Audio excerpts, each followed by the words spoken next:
Hello there, Gamerinos and Gamerinas. Welcome to UnicornStorm. This is Rady, and today I'm going to tell you whether or not Across the Valley is worth your while.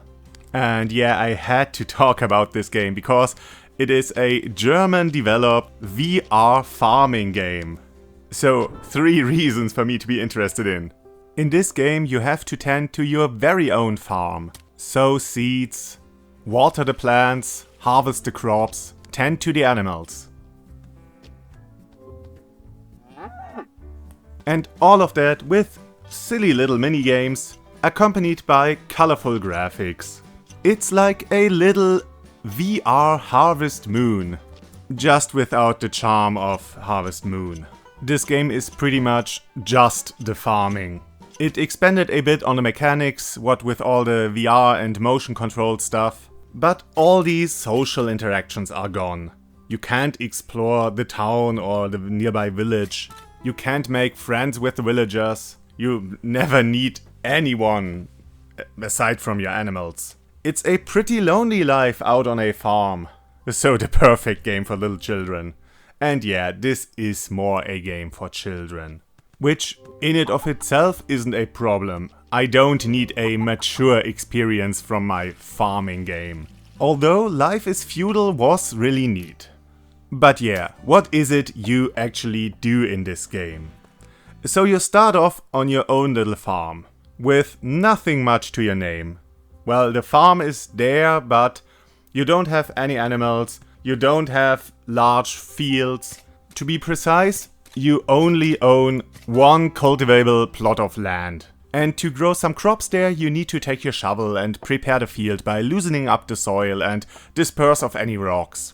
Then you need to sow out the seeds and then come back every day to water the plants and tear out any weeds until your crops are fully grown, and then you can just pluck them and either store them or sell them. You start off the game only with some wheat seeds, a watering can and a shovel. But by completing quests or tasks, you unlock more crops, more tools, and even animals.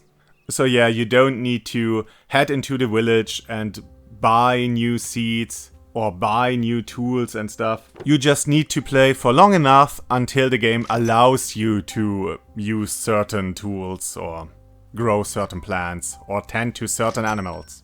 It's not a bad approach, but it takes away some of the freedom I've grown accustomed to when playing farming games. It was always about how I wanted to run my farm, what I wanted to grow on my farm, and what animals I wanted to keep. This appears to be more of a mini-game selection with a farming aesthetic. So if you've grown some wheat, you unlock the carrot seeds. If you've grown some carrots, you unlock the chickens. After raising a chicken, you unlocked the corn. Then you can buy some sheep. After that, cows. You need to follow your little task list to unlock everything in the game. But yeah, after having completed a few quests and having unlocked a few more crops and animals, you can kinda begin to play how you actually want to. You can decide for yourself if you want to invest your money into more of these farming plots, or if you want to buy additional animals who generate their own resources you can sell. Or if you want to upgrade your already existing facilities. Though some of those upgrades are locked behind tasks, so yeah, there's that. The game never gets too deep and there's never more to do than, well, what you do in the first 10 minutes. Visit your fields, tend to your crops, come back, tend to your animals, go to sleep. Repeat. Maybe this is the true farmer's experience, but, well, Harvest Moon offered a lot more. You were able to go fishing in that game. Or foraging in the woods. And there was a lot going on when it came to the villagers. And with later iterations of the game, there were whole side stories for any of the villagers. This game, on the other hand, appears to have the progression more akin to a cookie clicker. You invest your money into opportunities to make money faster. So a chicken lays an egg a day, which you can sell for like 4 coins. just buy another chicken and now you have 2 eggs a day. And another one, which gives you 3 eggs a day. Same goes for sheep and their wool, or cows and their milk. As for your fields, well, the game decides how they are arranged. At least you can decide what plants you will grow in what field. But yeah, all of what I've said doesn't have to be a bad thing. I mean, I am a fan of all these food preparation mini-games. And those aren't restaurant management simulations, but I still like them. So why can't I like a farming mini-game selection? And I do like it. I mean, I would if it worked properly. But using some of the tools can be a glitchy mess. Using simple tools like the watering can, like the collection basket, or just items you need to pick up and place somewhere else, well, it works just fine. But there are some tools like the shovel or the hoe that you need to use with both hands, and the game doesn't behave properly when using both hands. At least not all the time.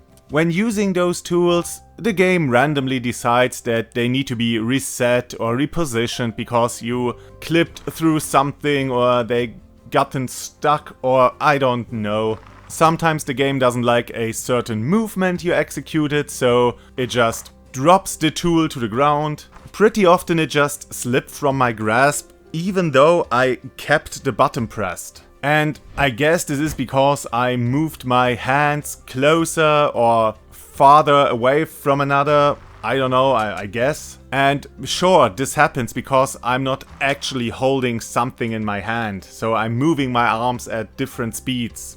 But in the game, my hands are fixed in place when holding a tool, so this just shouldn't happen. The position of my hands shouldn't be reset when I'm working with a two-handed tool. In the trailers, it always looks nice and smooth, but yeah, using the tools, it works pretty much most of the time, but it doesn't feel too good. And you will encounter small problems all the time. I mean, holy shit, working the hoe is just the worst. Damn that hoe, get out of here. It took me a while to even understand what I'm supposed to do here. So look, working the fields is, like I said, more of a mini-game. The only thing that isn't really measured or judged is the shoveling. With that you only need to ram the shovel in those glowing spots and move it around, and then the field is ready to be worked on.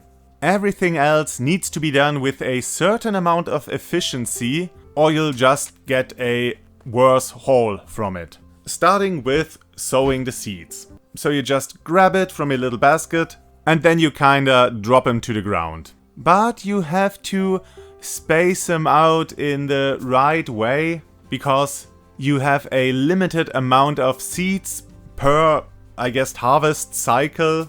And if they're not spaced out evenly, then less crops will grow from it. But this isn't too hard to do. Next is watering the plants. And here again, you need to manage the amount of water you have in your watering can to water all of this little plot of land. Because if you mess up, if you waste too much water on one side and don't have enough for the other, then your plants will die. No, you can't just get more water. You only have this one try, and if you fuck up, well, it's a mistake you can't recover from. That's farming for you. Then sometimes you need to use the hoe to, I guess, pluck out weeds. And this one confused me, because when you hack into the ground, there is this little line, and then you can pull your hoe down this line, and I never managed to get it the whole way. And on my earlier attempts, I lost half of my harvest because of this.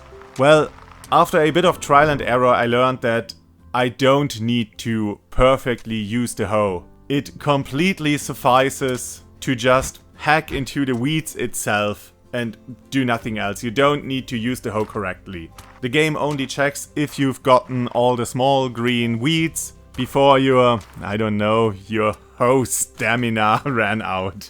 And yeah, since the carrots already have these small green leaves, I didn't really see any difference between the plants I wanted to grow and the plants that got in the way. And I thought I needed to perfectly rake the field. Yeah, that's not it. And the lack of tutorial in this game and the bare bones explanations of the mechanics didn't help in that regard.